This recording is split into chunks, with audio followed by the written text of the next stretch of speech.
Hello and welcome back to the channel. If this is your first time here, I'm so glad you've joined me today. And if you've been here before, then you already know we like to keep English learning practical, simple, and realistic. Now, let me start with a question. Have you ever felt like learning English is just too hard? That no matter how many grammar rules you memorize or how many hours you study, when it comes to speaking, your mind goes blank?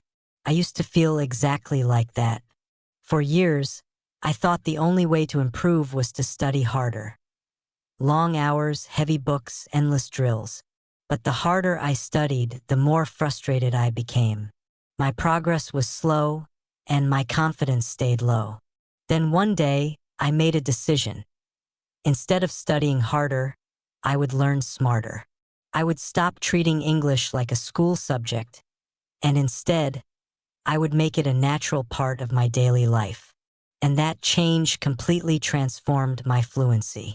In this video, I'm going to tell you exactly how I improved my English without studying too hard. I'll share the routines I built, the mistakes I avoided, and the mindset shifts that made everything easier. By the end, you'll see that fluency doesn't always come from hours of hard study. It comes from creating simple, consistent habits that you actually enjoy. So let's dive in. Part 1. Why hard studying fails most learners. The first thing I had to understand is why my old method, studying hard, wasn't working. I remember sitting with grammar books for hours, writing long lists of vocabulary, practicing complicated tenses. I thought, if I just push harder, I'll improve faster. But it didn't happen. Why? Because language is not like mathematics or science. You don't just memorize facts and formulas. Language is alive. It's about communication, connection, and daily use. When I studied too hard, I created 3 problems: stress and pressure. I felt anxious every time I opened a book.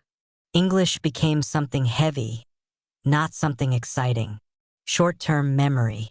I memorized words for a week but forgot them when I tried to speak. No real practice. I could write exercises perfectly, but in a real conversation I froze.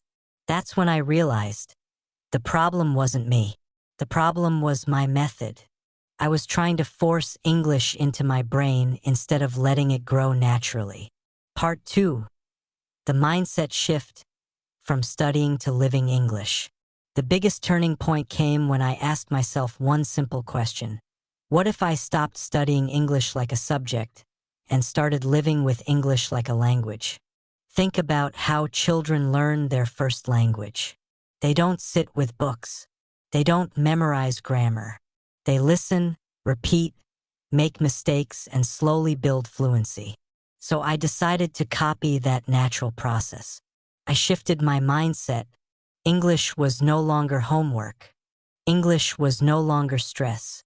English was something I would meet every single day, in small and enjoyable ways. This mindset shift was powerful because it removed the pressure. I didn't need to be perfect. I just needed to create little moments with English every day. And once I started doing that, my fluency grew faster than ever before. Part 3. My daily routine, gentle English practice. Now let me walk you through the exact daily habits that helped me improve my English without studying too hard. 1. Listening everywhere.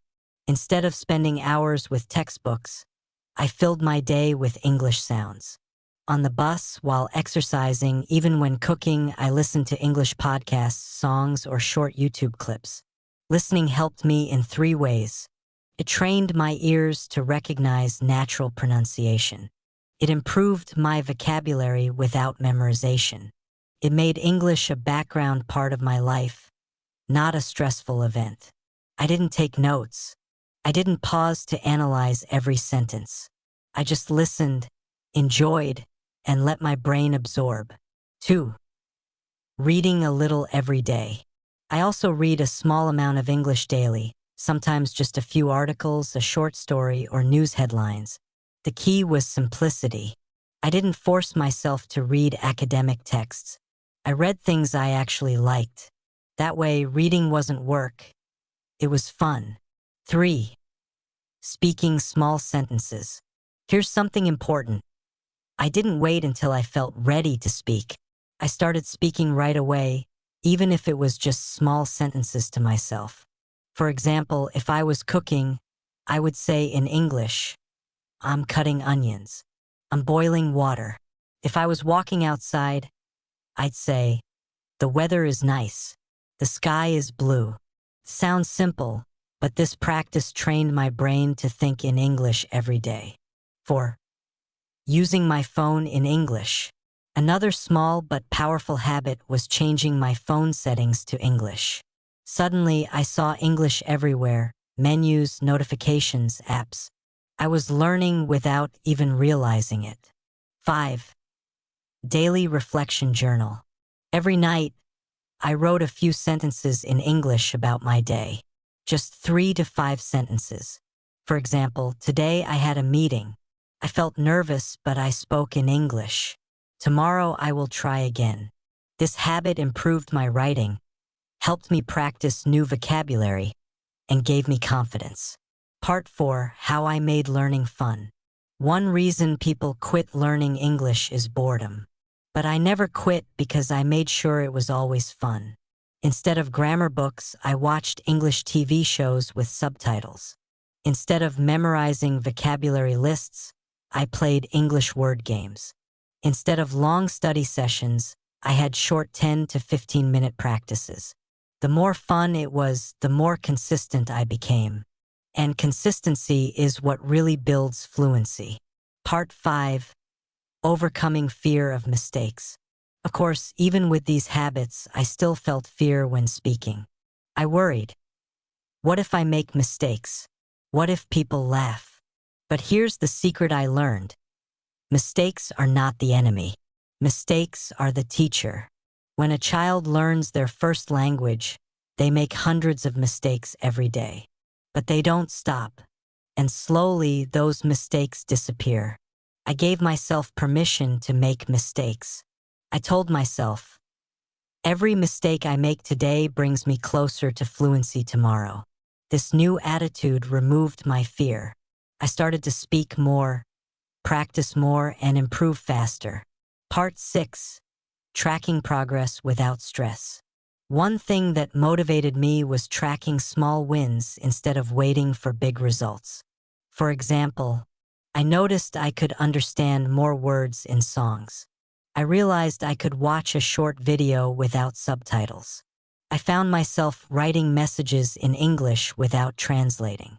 These little victories proved that my natural approach was working, even without hard studying. Part 7. What I stopped doing. It's just as important to talk about what I stopped doing. I stopped memorizing long vocabulary lists. Instead, I learned words through context. I stopped reading grammar books for hours. Instead, I picked up grammar naturally through listening and reading. I stopped comparing myself to native speakers. Instead, I focused on being better than I was yesterday. By letting go of these heavy methods, I had more time and energy for real practice. Part 8. Why this works: the science of natural learning. You might wonder, why does this simple, relaxed method actually work? The answer is in how the brain learns languages. When you study too hard, you put everything into short-term memory. That's why you forget so quickly. But when you learn naturally, through repetition, enjoyment, and daily use, your brain builds strong connections. It moves information into long-term memory. That's why children learn so effectively, and that's why my method worked. Part 9. Advice for you. Now, let me give you some advice if you want to try this method yourself. Start small. Just 10 to 15 minutes of English every day is enough. Make it enjoyable. Choose songs, shows, or books you actually like. Be consistent.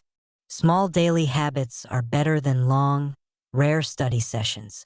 Speak from day one. Even small sentences build confidence. Celebrate progress. Notice your improvements no matter how small. Remember, the goal is not to study hard. The goal is to live with English every day. Part 10, My results. After using this approach for several months, I noticed big changes. I could have simple conversations without fear. I understood TV shows without subtitles.